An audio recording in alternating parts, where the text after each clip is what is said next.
আসসালামু আলাইকুম। আজকের বাংলা নিউজে সবাইকে জানাচ্ছি স্বাগতম। শুরুতে জানাচ্ছি বিশ্বের আলোচিত খবরের শিরোনাম। আইসিসিতে শেখ হাসিনার বিচার চাইল অ্যামনেস্টি ইন্টারন্যাশনাল। দুই জেলায় বন্যা পরিস্থিতি নিয়ে উপদেষ্টা পরিষদে আলোচনা। তারা মনে করে শুধু ক্ষমতার পরিবর্তনের জন্য এই গণ অভ্যুত্থান হয়েছিল, জানিয়েছেন এনসিপি আহ্বায়ক নাহিদ ইসলাম। আওয়ামী লীগকে পূর্ণ ঘটনে আন্তর্জাতিকভাবে ষড়যন্ত্র চলছে, জানিয়েছেন গোলাম পরোয়ার। মানবতা বিরোধী অপরাধের দায় স্বীকার করে রাজসাক্ষী হলেন সাবেক আইজিপি মামুন। ফেনীতে পাহাড়ি ঢল ও বৃষ্টিতে 21 স্থানে বাঁধ ভেঙে শতাধিক গ্রাম প্লাবিত, দুর্ভোগে 20,000 মানুষ। এতক্ষণ শুনছিলেন বিশ্ব আলোচিত খবরের সংবাদ শিরোনাম। এবার বিস্তারিত। আমাদের খবরটি যদি ভালো লেগে থাকে অবশ্যই লাইক, কমেন্ট, শেয়ার করতে ভুলবেন না। আইসিসিতে শেখ হাসিনার বিচার চাইল অ্যামনেস্টি ইন্টারন্যাশনাল। গত বছরের 1 জুলাই থেকে 15 আগস্ট বাংলাদেশ যা ঘটিয়েছে সেগুলোর প্রতিটি ঘটনার বিচার রুম সনদের 14 অনুচ্ছেদ অনুসারে আন্তর্জাতিক অপরাধ আদালতে আইসিসি পাঠানোর বিষয়টি বিবেচনার জন্য অন্তর্বর্তীকালীন সরকারের প্রতি আহ্বান জানিয়েছে যুক্তরাজ্য ভিত্তিক মানবাধিকার সংগঠন অ্যামনেস্টি ইন্টারন্যাশনাল।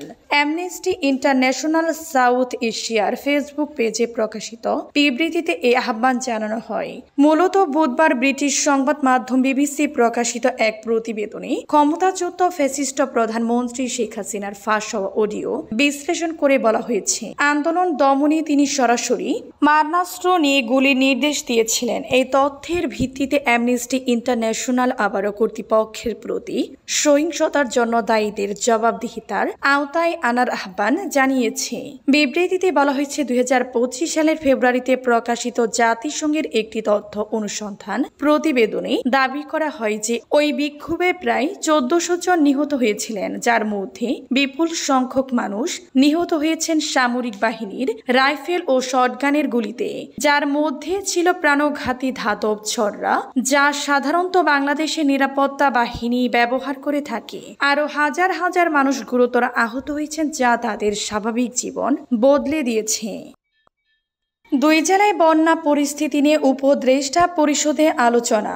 দেশে অতিবৃষ্টির কারণে শ্রেষ্ঠ জলাবদ্ধতা ও বন্যা পরিস্থিতি মোকাবেলার বিষয়ে উপদেষ্টা পরিষদের বৈঠকের আলোচনা হয়েছে। বৃহস্পতিবার সকালে প্রধান উপদেষ্টার কার্যালয়ে উপদেষ্টা পরিষদের 33তম বৈঠকে বন্যা পরিস্থিতিতে করণীয় নিয়ে আলোচনা হয়। বৈঠকে সভাপতিত্ব করেন প্রধান উপদেষ্টা প্রফেসর ডক্টর মোহাম্মদ ইউনূস। মন্ত্রী পরিষদ বিভাগ জানায়, সম্প্রতি অতিবৃষ্টির কারণে ফেনী এবং নোয়াখালীতে বন্যা ও জলাবদ্ধতা বিষয়টি উপদেষ্টা পরিষদে আলোচনা করা হয়। সভায় সংশ্লিষ্ট উপদেষ্টারা বন্যা ও পরবর্তী গৃহীত ব্যবস্থা নিয়ে বক্তব্য দেন। উপদেষ্টা পরিষদ বৈঠকে পানি সম্পদ মন্ত্রণালয় থেকে মুসাপুর রেগুলেটর ও বামানি ক্লোজারের নকশা চূড়ান্তকরণ, ফেনীতে স্থায়ী বাঁধ নির্মাণ প্রকল্প চূড়ান্তকরণ ও নোয়াখালীর খাল ও ড্রেনেজ অবমুক্ত করার প্রয়োজনীয়তা বিষয় উপদেষ্টা মণ্ডলীকে জানানো হয়। এছাড়া সভায় বিশ্ব ব্যাংকের অর্থায়নে উল্লেখিত 3 বেলার ক্ষতিগ্রস্ত বাঁধ মেরামত, তীব্র প্রতিরক্ষা ও পানি নিয়ন্ত্রণ অবকাঠামো মেরামতের কাজ চলমান রয়েছে বলে জানানো হয়। দুর্যোগ ব্যবস্থাপনা ও ত্রাণ মন্ত্রণালয় এবং স্থানীয় প্রশাসনের পক্ষ থেকে এ পর্যন্ত গৃহীত ব্যবস্থা সম্পর্কেও অবহিত করা হয় সভায়। তারা মনে করে শুধু ক্ষমতার পরিবর্তনের জন্য এই গণ অভ্যুত্থান হয়েছিল। রাজনৈতিক দলগুলোর উদ্দেশ্যে জাতীয় নাগরিক পার্টির এনসিপি আহ্বায়ক নাহিদ ইসলাম বলেছেন, আমরা গণ অভ্যুত্থানের পরে 7-8 মাস দেখেছি দেশের রাজনৈতিক দলগুলো কিভাবে ক্ষমতার জন্য আসন ভাগ বাটোয়ারায় ব্যস্ত হয়ে গিয়েছিল। একটা গণ অভ্যুত্থানকে তারা গণ অভ্যুত্থান বলে স্বীকার করতে চায় না। তারা মনে করে শুধু ক্ষমতার পরিবর্তনের জন্য এই গণ অভ্যুত্থান হয়েছিল। বিকেলে লড়াইয়ের শহরের পুরানো বাস টার্মিনালে এনসিপির সংক্ষিপ্ত সমাবেশে প্রধান অতিথির বক্তব্যে এমন কথা বলেন নাহিদ ইসলাম। নাহিদ ইসলাম বলেন, আমরা মনে করি দেশ পূর্ণ গঠনের জন্য একটি সমৃদ্ধ বৈষম্যহীন গণতান্ত্রিক বাংলাদেশের জন্য এই গণ অভ্যুত্থান হয়েছিল। আপনার সন্তান, আমাদের ভাইরা রাজপথে নেমেছিল সেই নতুন দেশ গড়ার জন্য।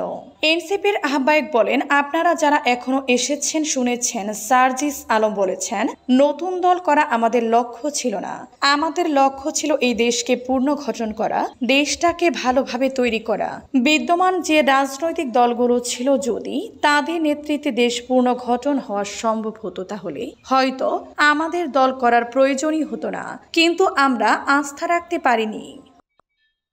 আওয়ামী লীগকে পুনর্বাসনে আন্তর্জাতিকভাবে ষড়যন্ত্র চলছে, জানিয়েছেন গোলাম পরোয়ার।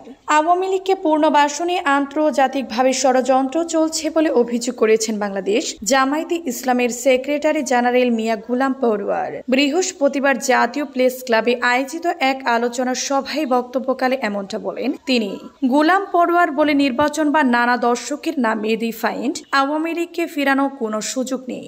যে চেতনা নিয়ে জুলাই গণ অভ্যুত্থানে এক হয়েছে, সবাই সেই আকাঙ্ক্ষা ধরে রাখতে হবে, নয়তো আবারও ফেসিবাদের যাতা করে পড়তে হবে। তিনি আরো বলেন, প্রতিটি দলের নিজস্ব মতামত থাকবে, নিজেদের সমালোচনা থাকবে, তবে ফেসিবাদ বিরোধী ঐক্যের সবাইকে এক থাকতে হবে। সংস্কার ও নির্বাচনে রাজনৈতিক দলগুলোর মধ্যে ভিন্ন মত থাকবে, তবে সবার আচরণ থাকতে হবে শিষ্টাচারের মধ্যে। মানবতা বিরোধী অপরাধের দায় স্বীকার করে রাজসাক্ষী হলেন সাবেক আইজিপি মামুন। জুলাই গণ অভ্যুত্থানের সময় সংঘটিত মানবতা বিরোধী অপরাধের একটি মামলায় ভারবা রাজসাক্ষী হয়েছেন পুলিশের সাবেক মহাপরিদর্শক আইজিপি চৌধুরী আব্দুল্লাহ আল মামুন। বিচারপতি মোহাম্মদ গোলাম মুর্তজা মজুমদারের নেতৃত্বাধীন ৩ সদস্যের আন্তর্জাতিক অপরাধ ট্রাইব্যুনাল আজ বৃহস্পতিবার চৌধুরী আব্দুল্লাহ আল মামুনের রাজসাক্ষী হওয়ার আবেদন মঞ্জুর করেন। ট্রাইব্যুনালে অপর ২ সদস্য হলেন বিচারপতি মোহাম্মদ শফিউল আলম মাহমুদ ও বিচারক মোহাম্মদ মহিতুল হক এনাম চৌধুরী। এই মামলায় ক্ষমতাচ্যুত প্রধানমন্ত্রী শেখ হাসিনা সহ ৩ আসামির বিরুদ্ধে আজ আনুষ্ঠানিক অভিযোগ গঠন করেন ট্রাইব্যুনাল। অপর ২ আসামি হলেন সাবেক স্বরাষ্ট্রমন্ত্রী আসাদুজ্জামান খান কামাল ও সাবেক আইজিপি চৌধুরী আব্দুল্লাহ আল মামুন। মামলায় আসামিদের বিরুদ্ধে মোট ৫টি অভিযোগ আনা হয়েছে। আসামিদের মধ্যে শেখ হাসিনা ও আসাদুজ্জামান খান পলাতক, চৌধুরী আব্দুল্লাহ আল মামুন গ্রেফতার আছেন। তাকে আজ ট্রাইব্যুনালে হাজির করা হয়। চৌধুরী আব্দুল্লাহ আল মামুনের বিরুদ্ধে আনা অভিযোগ আজকে শুনানিতে পড়ে শোনান ট্রাইব্যুনাল। ফেনীতে পাহাড়ি ঢল ও বৃষ্টিতে ২১ স্থানে বাঁধ ভেঙে শতাধিক গ্রাম প্লাবিত, দুর্ভোগে ২০,০০০ মানুষ। ফেনীতে পাহাড়ি ঢল ও বৃষ্টিতে ২১ স্থানে বাঁধ ভেঙে শতাধিক গ্রাম প্লাবিত, দুর্ভোগে ২০,০০০ মানুষ।